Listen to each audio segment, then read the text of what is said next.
Hey everyone, it's Julian, and today we're talking about the SVO that happened this weekend.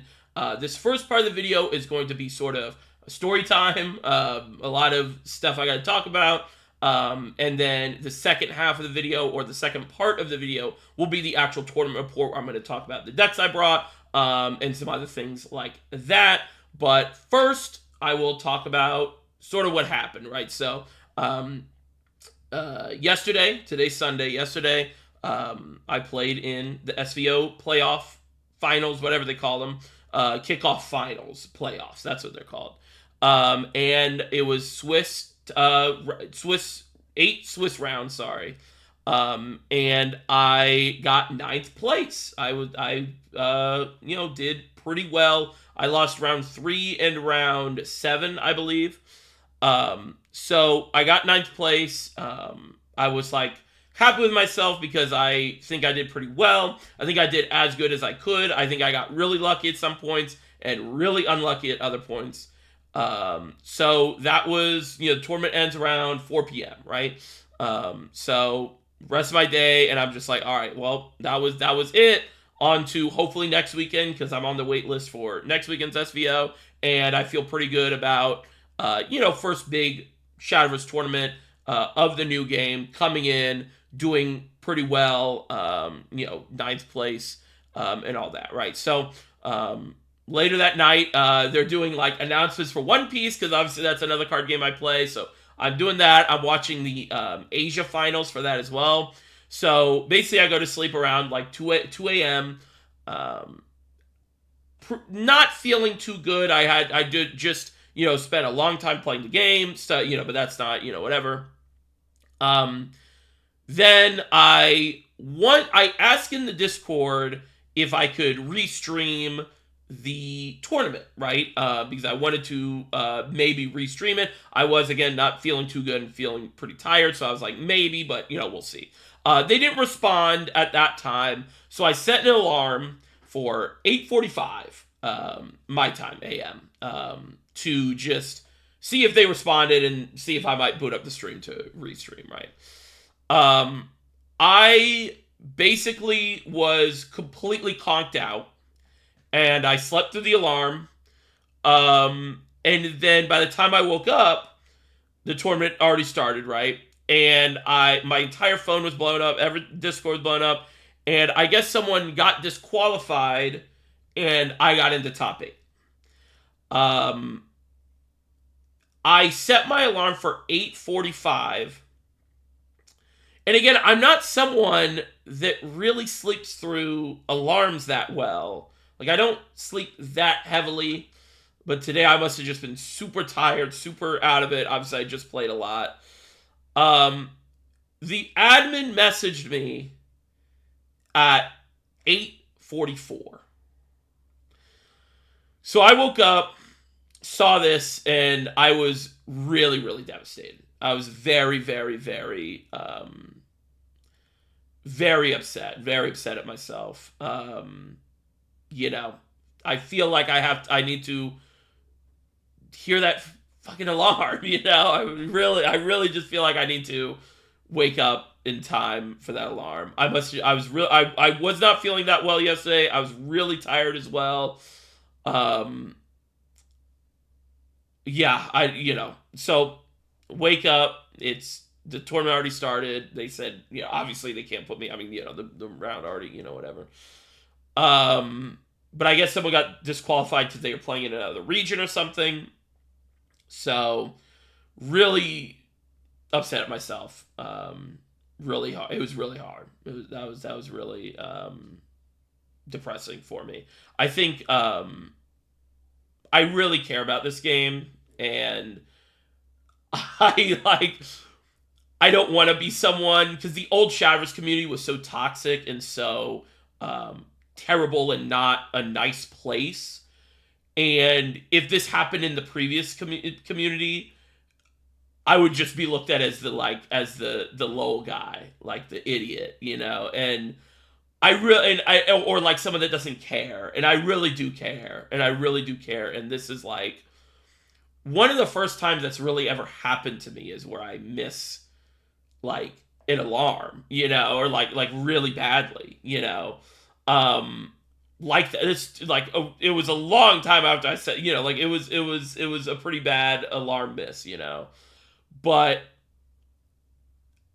I'm saying all this to say that like I hope that and I think a lot of people do know that I really do care about this game and I don't take it lightly and I don't take it as like I mean it's a hobby, right? But I'm very beat up about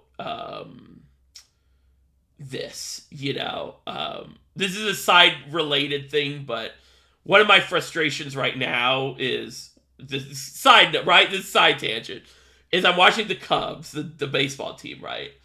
They're my favorite team, obviously. I'm wearing the Greinke Astros jersey right now, but and right now they're in such a rut, but it doesn't look like they care. And I never want to give that feeling off. I never want to be like when something like this happens, right? Like, oh well, all right, whatever, things happen.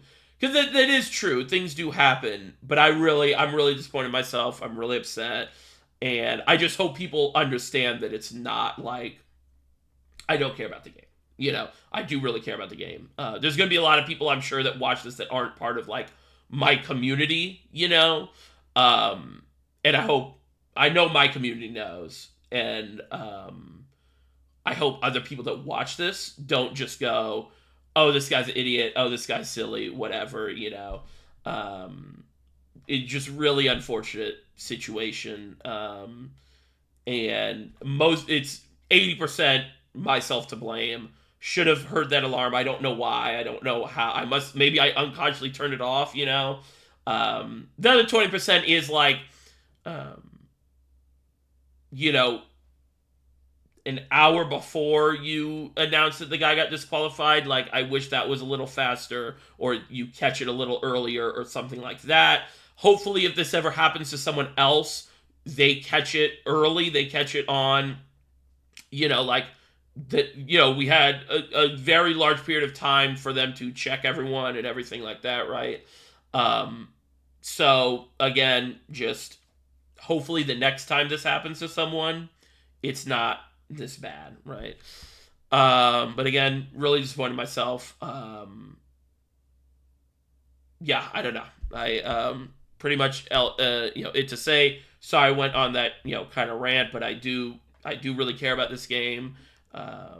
Hopefully I can get into the next one next weekend. And I do also just want to say before we do go to the actual tournament report, shout out to my entire Discord, like community and all of my friends that were literally blowing my phone up, because they DM'd me, not my friends, but the admin DM'd me at like 8:44, but they only announced it at 9:30. So I think a lot of people were like, blowing my phone up and everything. Um, yeah, very unfortunate. I gotta get that alarm, But thank you guys to my people and my friends and everything. So, all right, that's that. I was planning yesterday. I was planning to get on and go. What was I gonna say? I was gonna be like, ninth place, best player to not win money, like that, stuff like that. But let's talk about the tournament, right? So I will probably be what I think I'm going to be doing is there's too many games to like upload them in a full video like I did the last one. But what I do want to do is I think I want to go over some of my losses as a separate video and talk about those talk about those games and see where I could have done something different or whatever, right? Because we lost round 3 and round 7. And I think that would be more interesting than just like, because I don't think I really could post every game, But let's talk about the 2 decks I brought. So number 1 deck was Rune. It was the exact same list from last weekend. I didn't change a single card. There's been a lot of people going into like Insight and some of these other cards, and cutting a lot of this, like cutting the Edelweiss down a little bit. And one of the surprising cards that I've seen people cut down is William. William, I feel like, is one of the reasons this deck is good. Not that you shouldn't do that. Like, if you want to go off, like, but the way I play this is it's a control deck. This is not a spell boost deck, it's a control deck. And William is a very big part of that. Same with, like, cutting Burgent down. I feel like Burgent is your resource engine, your infinite value engine, and I really don't like cutting her down to 1. I want to see her in almost every game. But yeah, Rune I led off with every round, just because I was more comfortable with this deck, playing it for more games, right? Because it's like, theoretically, whatever game or deck you lead off with, you're gonna maybe play more games with, right? It's best of 3 2 deck is weird, but yeah. So this is Rune. I'm not gonna talk about it too much. You guys can watch my previous videos on last week's SVO or the video I did about this deck, to get some more in-depth stuff, because it's card for card, nothing changed. Did pretty well, felt pretty good. This is, for me, like, the star of this set. I think this is, like, if I were to, in, like, the future, do some sort of, like, old meta tournament or whatever, like, this is the deck I would choose no matter what. This deck just feels very strong, has answers to everything. And even the bad matchups don't feel too bad. I had a Roach game that was really funny. We'll probably cover that game. But we were both not drawing anything. And, weird game. But anyway, so that's Rune. Won't cover too much of that. But what I do want to really talk in depth about is this sword deck. You guys will know I made this, literally, when I say last minute, I mean last second on stream, on my last stream. So, couple interesting things in here, right? So I would say the 3 kind of cards in here that are unusual is the Coachwoman, the Lorala, and the Rending. The, Holy Rending? Nightly Rending. So Coachwoman was going to be in no matter what. Coachwoman is very good into the Mirror and very good into Roach. And those are 2 decks I was targeting today. I was expecting a large uptick of Roach, because a lot of the players think it's the best deck right now. And I was like, let me try to tune this sword deck to beat Roach and the Mirror. Coachwoman is also really good in the Mirror because, of course, it can curve well into Zirconia and stuff like that, right? So Coachwoman kind of doesn't need too much explanation because it was a good card that was played last set, right? And I think that the reason it got cut this set was just because there's a lot of better, like, high-quality cards, right? I do think Coachwoman is still a really high-quality card in certain metas, and I think this specific, like, weekend meta, if that makes sense, was perfect for Coachwoman, and I think she worked phenomenally today. Also works really well with Amalia late game. A lot of my sword mirrors were basically just all of my cards are super high value, but also not bricks, if that makes sense, right? Because there's a lot of people playing, like, the Tentacles and Urias, and I'd say those are 2 cards that are kind of high value, but they're also bricks, right? Like, I like playing these cards that are like Lorala, we'll get to her in a second, but like the Coachwoman, where it's like high value card, but it's still like an on curve play. That you're not like, a Silver Bullet type thing. I feel like Tentacles is a very Silver Bullet-y type card. Same with Quick Blader and stuff like that. So, Coachwoman, makes sense. Lorala. So, Lorala, last minute edition. And again, when you think about this, I'm targeting Roach and I'm targeting Sword, right? The Mirror. Lorala is perfect for both of those. And that is because Roach, of course, every time you heal, basically needs 1 more card out of their hand. And is Roach a bad matchup? Yeah, but you have to think about those type of things to beat a bad matchup, right? You have to make it as hard as possible. If they're a Haver and they have 3 Bales, then that's fine. That was their favorite matchup, right? But if they don't, you gotta punish them. You gotta make them have the perfect hand. And that's sort of why I don't think Roach is like that frustrating right now, because it very much feels like I have opportunities to force them to have a perfect hand. If they have a perfect hand, that's Shadowverse, right? That's why we go next. That's why we play best of 3 in this playoff format. I wish it was best of 3 everywhere, right? But if they don't, then I most of the time win. This card is 3-drop, 3/4 worth of stats. You get a heal, and it curves it like absurdly well into from the Luminous Lance Trooper, right? That's like the designer combo. But Lorala was so good this tournament. I think she might be the MVP. Maybe Coach Woman. I think Lorala though, because there were a lot of situations where I heal like 2 or 3 with her, and we'll talk about the Sword Mirror now, because again, those are the 2 decks I'm targeting. If you're at 13, you win. If you're at 12, you lose. There's so many situations that are exactly like that. If you're at 12, Albert comes down and you die. If you're at 13, he has 2 cards in hand, and one of them is Albert, and you win. And forcing those situations as much as possible is really important, in my opinion, for this deck. I think that if Lorala got more popular, I would cut Albert down to 2. Albert is really bad unless you are winning the game. At every point of the game for Albert, right? Even on 5. Albert is terrible unless you're winning the game. And I think that he is a brick in hand a lot of the times. But obviously I was playing Albert just because it's like no one else is running healing in Sword, and Roach doesn't run a ton of healing, and it's still good into other decks and stuff. Like I would never cut the card, obviously. Like that's too crazy. But I was trying to play Lorala because a lot of people are playing a lot of Alberts, right? And if you're just at 13, you don't die. And a lot of the Sword Mirrors came down to you just play control, and we'll cover some of them. I'm trying to remember if I lost a Sword Mirror, but that is a matchup I want to cover because I think there's a lot of interesting things and just little things in that matchup. And Lorala really, really helped. I really like Lorala. One of the better cards is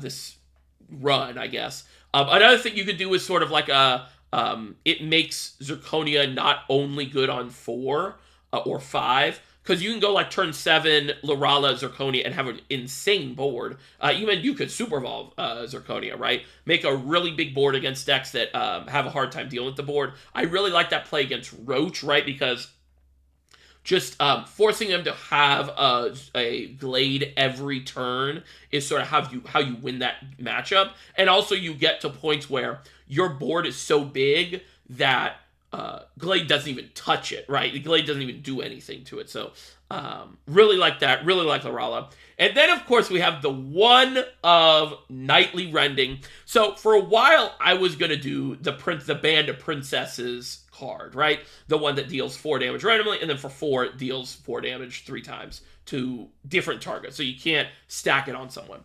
And I was literally thinking, you can watch my last live stream. You can see the cogs turning in my head.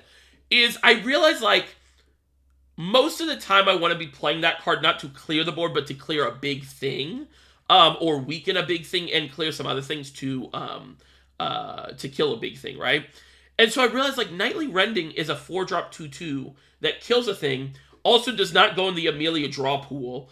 Very, very niche thing. Like, that doesn't matter much, but and I realized, like, almost every time Nightly Rending is better. It's also insane going first on curve card, because you can go, 2-3 drop a Lorala in that case is really good, right? And then murder something with Nightly Rending and have a 2/2. There was a lot of, like, when this card was drawn, it was played and it was very effective in the mirror match, and mostly in the mirror match, I would say. But also sometimes you just need to murder something, right? You just need to kill something. So I really like Nightly Rending. I think that is a card that I want people to try more. If you take anything from this deck list, try Nightly Rending some more, right? I think Lorala was more of this specific meta, this specific weekend case, and because it's best of 3, I think Lorala is going to perform a little worse on ladder, right?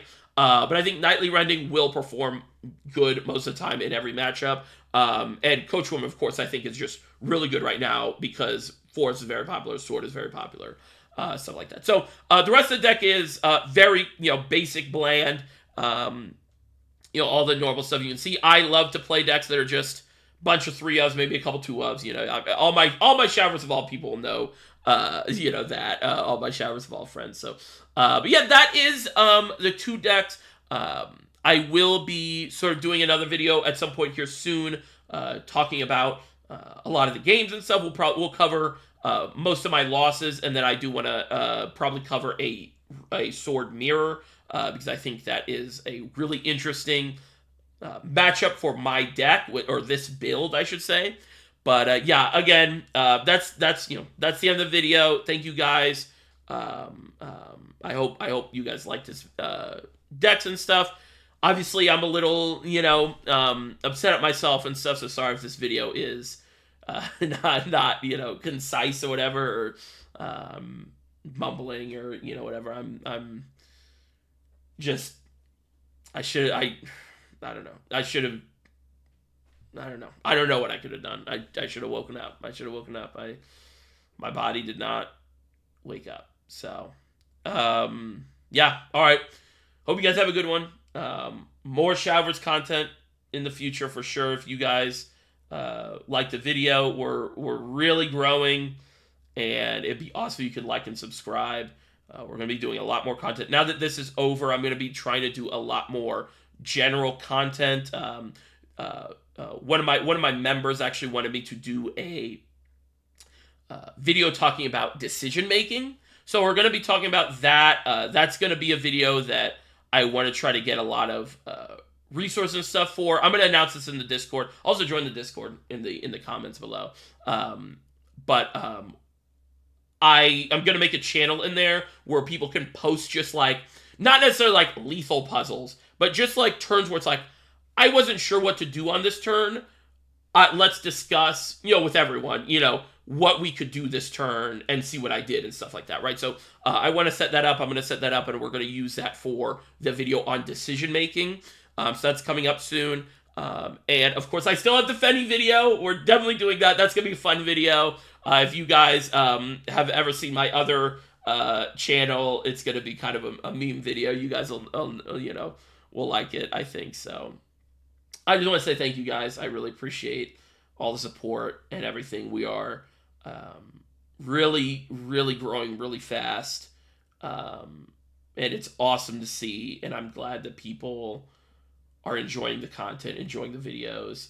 Honestly, the thing that makes me the most happy is seeing people in the Discord, in the comments, in the live stream, meeting each other, learning from each other, knowing each other, playing this game together. I think that's really awesome, and I never really thought that it would happen like that, especially this fast. So even if I thought like the channel would blow up or whatever, I never thought that the community would blow up, if that makes sense, right? Because there's a lot of channels that are just video and then that's it, right? That's all you engage with. But I'm very thankful and happy that we have this awesome community growing, and I really hope that this becomes the main, not the main place, but I really want the Shadowverse community to become like our community, if that makes sense. Like I mentioned, the original Shadowverse community, very toxic, very uninviting. And I hope that if you feel that same way, or if you feel whatever way, you can come to our community and this Discord community and feel welcome and invited and all of that stuff. So, all right, I'll see you guys later. Yeah, have a good one.